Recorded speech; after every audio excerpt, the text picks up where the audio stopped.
Ladies and gentlemen, in this video, I'm going to share with you the 3 steps to annihilate imposter syndrome and never have to deal with it ever again. So if you're an online coach and you are having some hesitancy behind charging either higher price points or even charging to begin with, then this video is for you. And by the end of this video, you're going to know exactly what to do to get over and let go of that imposter syndrome. So that way you can actually start making the money that you want to be making the impact that you deserve to make, and start changing some lives. Let's get straight into it. So yesterday on a coaching call, one of my clients was kind of struggling with imposter syndrome.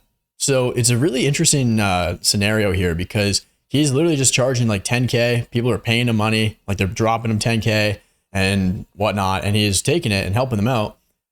But he's like, he's like, dude, I feel like an imposter. Like I have no problem pitching 10 because I know, like deep down, I kind of know it's worth 10.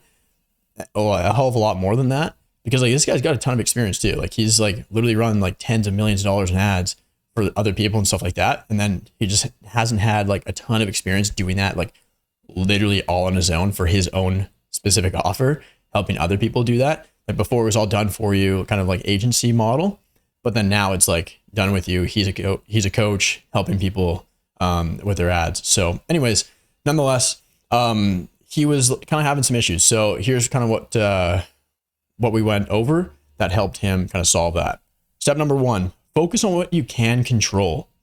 There's a lot of variables that go into play when you're running a business, and especially when it comes to like kind of just getting started. I mean, he's not really getting started because like he's literally had a lot of people pay him 10K at this point.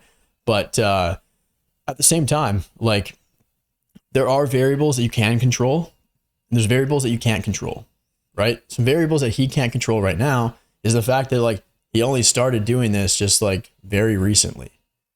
And he doesn't have a ton of evidence behind him and a strong, firm foundation underneath him for this specific offer. And that's okay, because everybody starts right there, right? You can't really control that.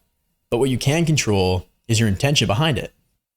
Right? Like if you truly intend, like from the bottom of your heart, that you're going to do whatever it takes to over deliver, actually get your clients the transformation that they want, and to really, really just like be willing to do whatever it takes to make that happen. That's all you can do. That's all you can ask for from yourself. Right? Like, what do you expect? If you haven't done this thing before, there's going to be hesitation, right? Because you don't have the evidence to back it up. When you have that evidence, it's a hell of a lot easier to actually follow through and do that, and like actually do that with confidence, I should say, right? So as long as you're willing to fail, because you're going to fail a lot, learn from your failures and then improve and get better. That's all you can do, right? Worst case, refund them, move on to the next one. Who cares? So yeah, that's step number 1. Number 2, kind of piggybacking off that one, competence leads to confidence. So when you don't have a ton of evidence behind you, then you're not going to have a ton of confidence either, right? He does in a different vertical because he's literally like managed millions of dollars in ad spend for like info products and e-com brands and stuff like that. But then to do it like for his own offer, it's a little bit different. It's a little interesting. It's a little sticky because he doesn't really have that like where he consulted somebody else, coached them on how to scale, right? So it's the carryover, like the crossover isn't like fully there in his mind, which is okay, right? Because that's going to happen. I was in the exact same place. Like right now, my program's 10K. When I first started about 12 months ago, my first client paid me $1,500. And before that, like I told him I recorded an hour-long video telling my whole story for the last 6 years. If you haven't watched that one, it's a pretty good one. If you want to learn more about kind of me and my background, go watch that. But in that video, I talked about how before I launched this offer about a year ago, I was head of client success, sales rep, running all the ads for another coaching business, and worked with like over 350 clients, like coaches, helping them start and scale their coaching businesses. So I had a lot of like experience, but it wasn't my own, right? Those weren't 100% Jeremy's case studies, right? I had a lot to do with a lot of them, but they weren't my own. So internally I was like, okay, I'm not like, I don't have shit right now. So I got to build it up.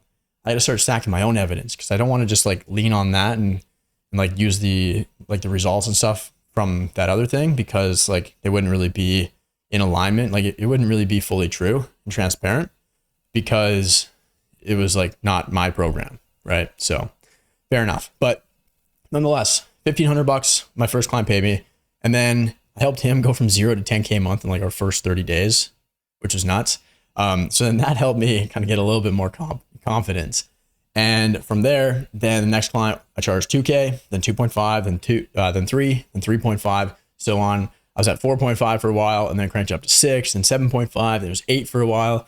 Now it's at 10 and whatnot. So yeah, that took quite a bit of time.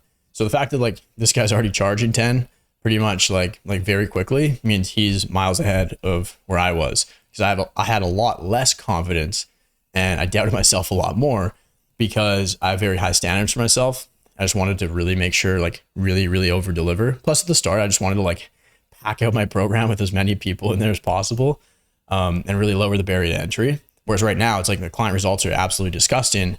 Whereas like where I can actually charge 10 and like get away with it, so to say, because I can't tell you how many clients have told me like, well, actually I'll tell you a story.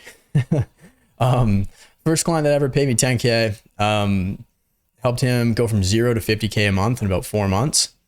And that was the first time I ever pitched and sold 10. And I was just like, I remember getting off that call. I was like, shit, what did I just do? And, anyways, yeah. So he like blew up, went from 0 to 50K a month in 4 months. And he kept telling me like a few months in, he's like, Jeremy, I feel like I still owe you a lot of money.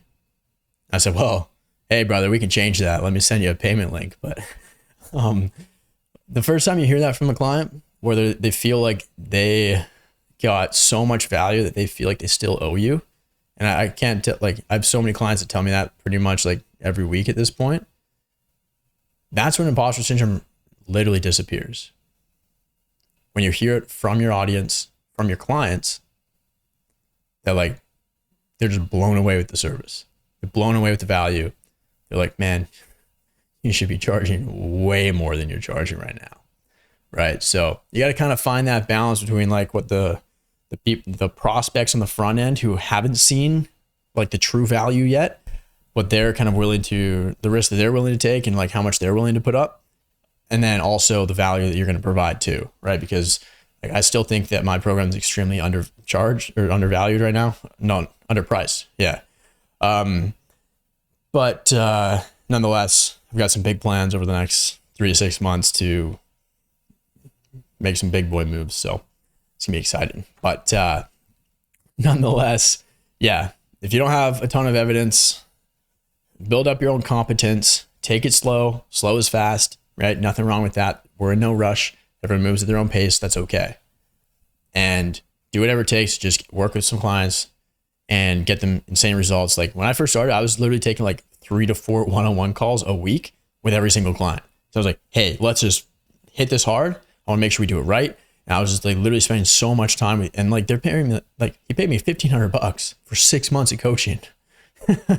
And like that wasn't even the offer, but I was like, dude, like, let's just do it. Like, cause I want to help you get insane results very quickly, because selfishly, I just wanted the case studies. So then I could start charging more, because then I would have the competence to back up the confidence to charge more.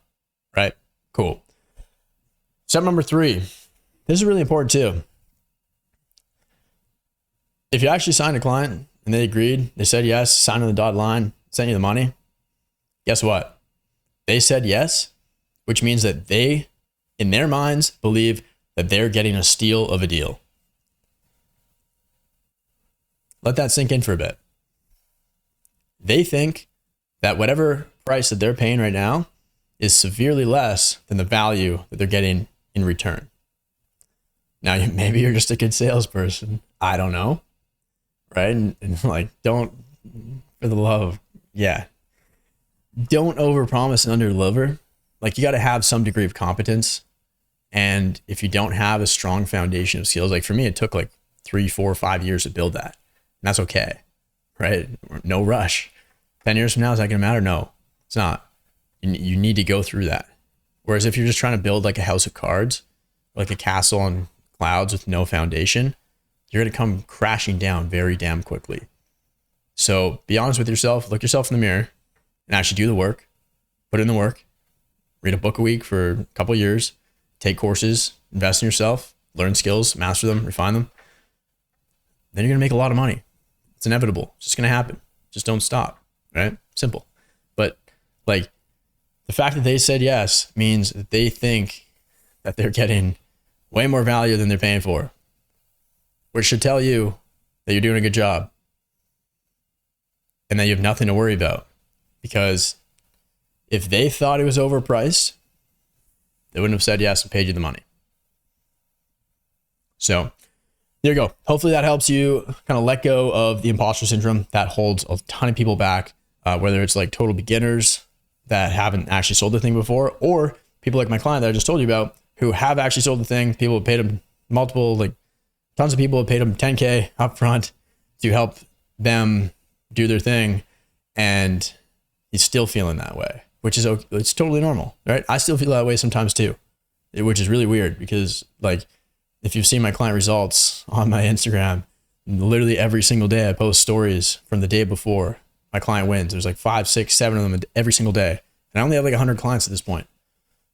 And like most of them, a lot of them still don't even like post their wins because they're just making way too many sales and making way too much money. And then it's just like once a month to check in. And like, for example, like just yesterday, Luke was like, hey, we've done 55 grand in the last 2 weeks. We're only halfway through the month. We're going to do 100K this month, which we haven't done before.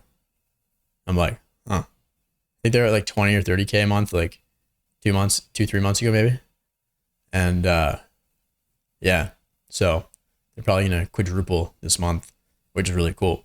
But like, he's not posting every day, every sale they make, right?